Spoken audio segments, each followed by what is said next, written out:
they won the case to the extent that 106,000 out of 172,000 square nautical miles were given to Bangladesh. So about 2/3 of the disputed area were arbitrated as being Bangladesh waters. So this was a very successful move by Bangladesh. They had been warning us for a long time that they would take it to the UN Law of the Sea. We perhaps were a little bit slow in reaching a bilateral agreement, but then, you know, it shows that sometimes it is better to discuss with the parties you have difficulties with and come to a bilateral solution than to go to the international bodies. Because with the international bodies, the outcome can never be satisfactory to both parties. It can only be satisfactory to one party. That's really the four basic points. The fifth point, of course, is where I should leave it to Mr. Sharma and his book. What of the future in the UN between India and Bangladesh? Now, there are many prospects that open up. One or two you've touched on, like a peacekeeping area. But I was thinking of more general lines. You know that we've got to, while Bangladesh may be a least developed country, and compared to certain parts of India, certainly may be less developed. But you know that Bangladesh has very good human indicators in terms of education, birth control, etc. Women also, gender. Poverty reduction. The second aspect is that Bangladesh has a relatively high rate of growth, which we should never underestimate. So it is possible that India and Bangladesh should come to some really closer understandings than has been the case so far.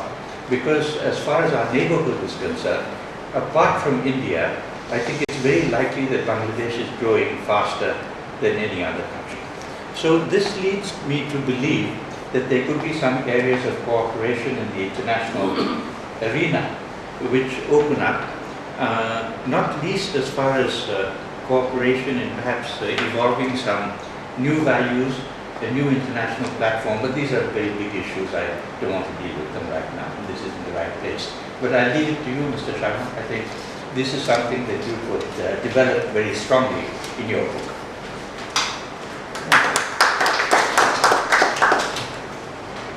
Bangladesh is doing economically, comparatively very well compared to the many of the neighboring countries. One. And second, which is more significant in the context of India also, about their human indicators. I think their performance in the human indicators compared to India is very good. And third, which I feel is the civil society of Bangladesh, which has always impressed me. The women leaders, the civil society leadership of the women. Srimanti, you should do something about that. And I think their role is unique, which a lot of lessons can be learned from the role which civil society Bangladesh is playing. And it's not only the economic reasons. I believe that if they come out of this LDC by 2020 or 2021, although they will lose the leadership of the LDC, which they have been enjoying, and but certainly it will open, I think, with their economic growth, a tremendous amount of possibilities of cooperation between India and Bangladesh, not only economically, but also politically, internationally, in this changing world, which I am sure will be multipolar world. So I think they can play a very important role in this.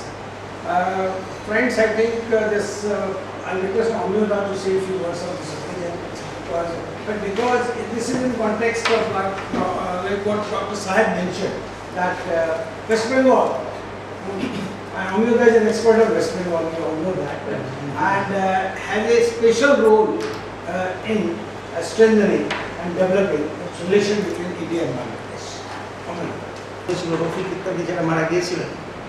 সেই ভিত্তিতে পরবর্তীকালে কিন্তু 21st February has been regarded as the language day all over the world. So এটা একটা singular contribution of the Bangladesh to the people of the world. দ্বিতীয় কথা হচ্ছে যে দেখুন বাংলাদেশ এবং ভারতবর্ষের ভিতরে পার্টিকুলারলি পশ্চিমবঙ্গের ভিতরে যেহেতু পশ্চিমবঙ্গ ইমিডিয়েট একটা রাজ্য বাংলাদেশের, সুতরাং এদের ভেতরে যে জিনিসটা ঘটেছে সেটা হচ্ছে মুজিবের মৃত্যুর পর থেকে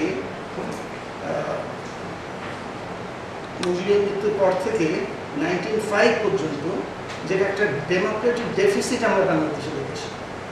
এবং ডেমোক্রেটিক ডেফিসিট যদি হয় তাহলে সেখানে কোনো রিলেশন গড়ে উঠতে পারে না। যেমন ধরুন অলরেডি প্রফেসর সাহেব বলেছেন যে যাকে আমরা টুকরাই ডিপ্লোমেসি বলি আর কি, এটা যে হচ্ছে না বাংলাদেশের সঙ্গে ইন্ডিয়ার পারমার কিন্তু হচ্ছে না তার কারণ হচ্ছে এই যে বাংলাদেশ ওয়েস্ট বেঙ্গলে বলুন ইন্ডিয়াতে বলুন there is a strong civil society, কিন্তু বাংলাদেশের সিভিল সোসাইটিটা নেই, গড়ে ওঠেনি। মুজিব তিনি যখন ক্ষমতা এলেন প্রথমে সে যেটা করলেন একটা ওয়ান পার্টি স্টেট অর্থাৎ কোয়ালিশনালি ওয়ান পার্টি মানে বাকশাল, এবং সেখানে ওর ব্যক্তিত্বটা এত অসাধারণ ছিল যিনি ভাবতেন যে আমি মুজিবুর রহমান, আমি যা বলবো তাই হবে, কে তুমি?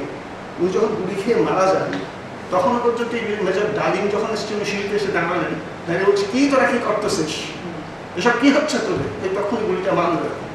তার মানে এত কনফিডেন্ট ছিল।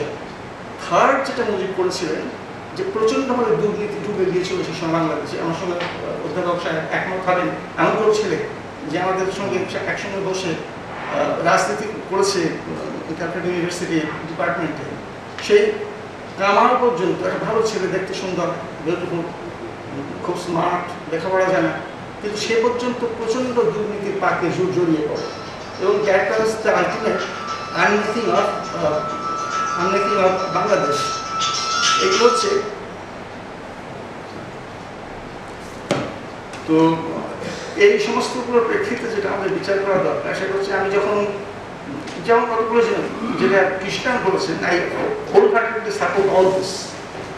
যেমন উনি বলছেন যে যখন একটা ট্রেড ডেফিসিটের একটা কথা বলে নিই, একটা বই হিউম্যান বই নাম হচ্ছে গভর্নেন্স বইটা, না এই গভর্নেন্স বইটা কলকাতাতে আমি কিনতে গিয়েছিলাম 900 টাকা দাম ছিল, তখন বাংলাদেশে যাচ্ছি, তো আমি কিনলাম না।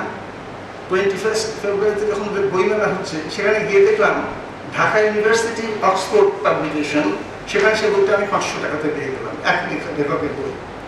বাংলাদেশের বই এখানে আসে না, কিন্তু এখানকার বই সব ওখানে চলে যায়। আরেকটা ব্যাপার হচ্ছে যেটা এখানে লেখকদের ভেতরে একটা অবিশ্বাস জন্মেছে।